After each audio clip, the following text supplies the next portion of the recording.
viewers, welcome to another episode of the Weekend Algorithm. First, this is Ayo Code, and if this is your first time coming across this channel, please I do want you to just take your time, subscribe to this channel, smash that bell icon, and also give this video a thumbs up. So previous week we looked at a binary series kind of problem. Now in this week we'll be looking at a permutation problem. As we all know, these questions are gotten from different coding platforms, and this particular platform I'm making use of at the moment is called HackerEarth. Now, our permutation problem goes like this. It says you are given a permutation with length n. You want to play a game with your friend Bob, and the rule will be as follows. You will choose a sub-array L arrow from the permutation. Then ask Bob to find the maximum element in the rest of the numbers. You are given a permutation A containing all numbers 1 to n, and in Q queries, each query has two integers L and arrow. For each query, you have to help Bob find the maximum value that does not exist in the sub-array L arrow that you have chosen. We have a note right here. It says a permutation is a sequence of integers from 1 to n of length n, containing each number exactly once. For example, 1 is a permutation, 4, 3, 5, 1, 2 is also a permutation, and 3, 2, 1, all of them are permutations. And 1, 1, 4, 3, 1, 2, 3, 4 are not permutation. The reason why these numbers are not permutation, why this group of arrays are not permutation, is due to the fact that, take for example 1, 1, we have two elements, and as you can see, we have one appearing twice, and so it therefore does not serve as a permutation. And we also have 4, 3, 1. Right here we have three elements, but we have 4, and 4 is greater than 3, so it is not a permutation. But here we have 3 elements also, and 4 is also greater than 3, and these elements, they are not permutations. The sequence of integers are not permutation. Now our input format goes like this. The first line contains two integers n and q, denoting the numbers of elements and the number of test cases. The second line contains n-spaced separate integers. The next q lines, and each line contains two integers L and arrow. Now we are to print the maximum number that does not exist in the sub-array L arrow. And the constraint is given right here, and we will provide the link to this question in the video description. Let's look at our sample inputs and the explanation. So we have 5 and 3 as the sample inputs. Remember that the first sample input, the first value, is the size of the array, which is the number of elements. That's what we have here.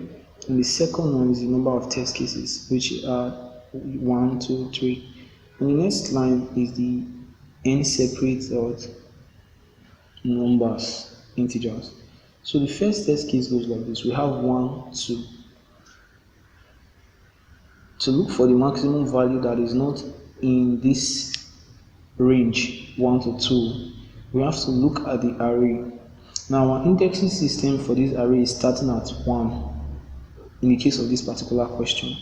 So when we look at 1 to 2, we start our index at 1, and right here we have the very first number in this first index as 2, and the second number is 3. So we remove 2 and 3 from the array, and what we have left is 1, 5, and 4.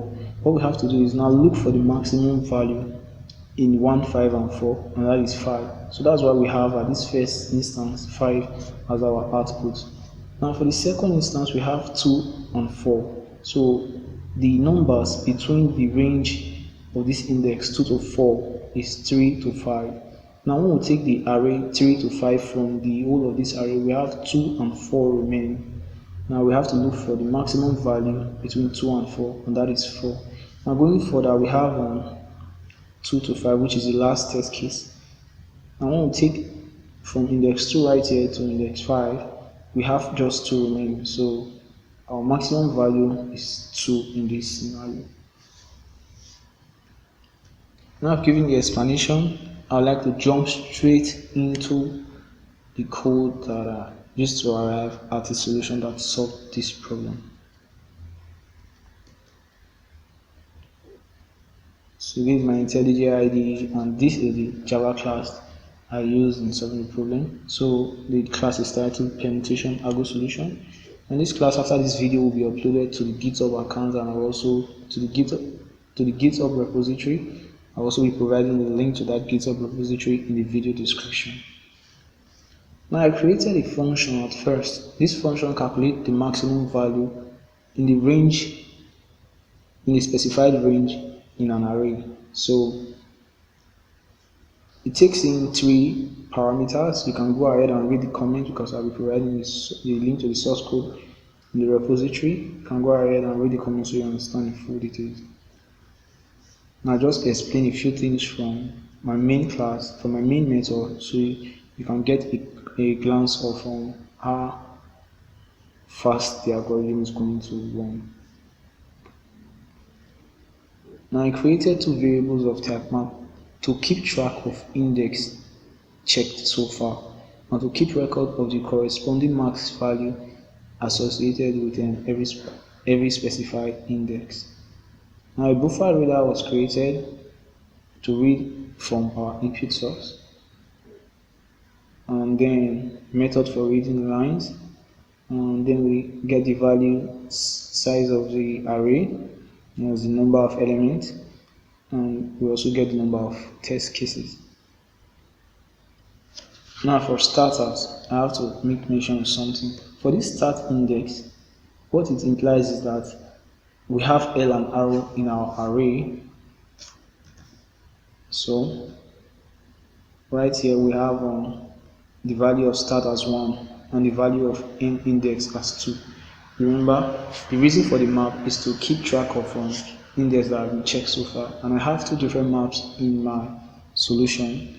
The first map state has a name variable of start index value. So the start index is 1, and I'm going to save the start index in this 1 value in the start index variable.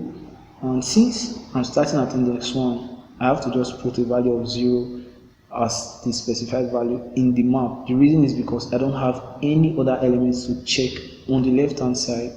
However, for end index 2, which is 2 in this case, I'll put 2 as the index in the end index value variable, and then I'll check the value, the maximum value in the remaining part of the array, and take that value, the maximum value, and associate it with the index value of 2.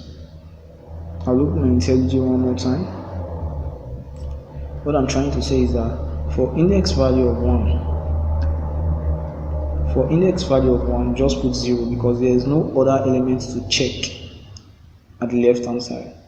However, for index value of the array size, which is 5, as we also have it right here, we have 5. We don't have to check again for any value on the right hand side. Since it's at the end value, we just specify 0.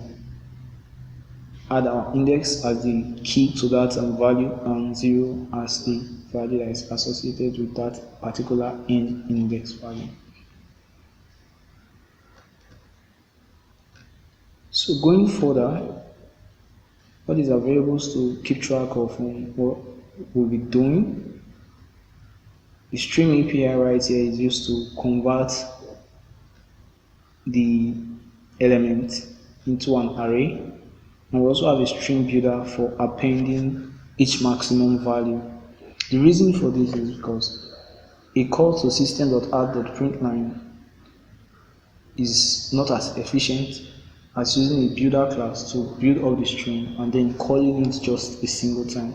So the string builder class is more efficient in that sense. So for each maximum value, what I did was just append the maximum value, and then at the end of the day I printed the maximum value out right here. So I'll be uploading the code to the GitHub repository, and I'll also be providing the link to that repository in the video description. Now there's something I've missed so far, and that was what I was supposed to do before the conclusion part of this video. However, there's no qualms because I'll be doing it right now before I cut the video off. So that is, I've not taken my code from my code editor yet to the HackerEarth sandbox code editor to check how efficient it is. So for that, I'll open my code editor right here, and I'm going to copy the whole of this, Control A and Control C, and I'll go straight to HackerEarth. In this code editor, I'm going to paste my code, and yes, all I have to do, since I've tested it a couple of times, there's no need to compile and test. I'll have to submit the code. Just give it some time, it's evaluating the solution. Okay, still evaluating.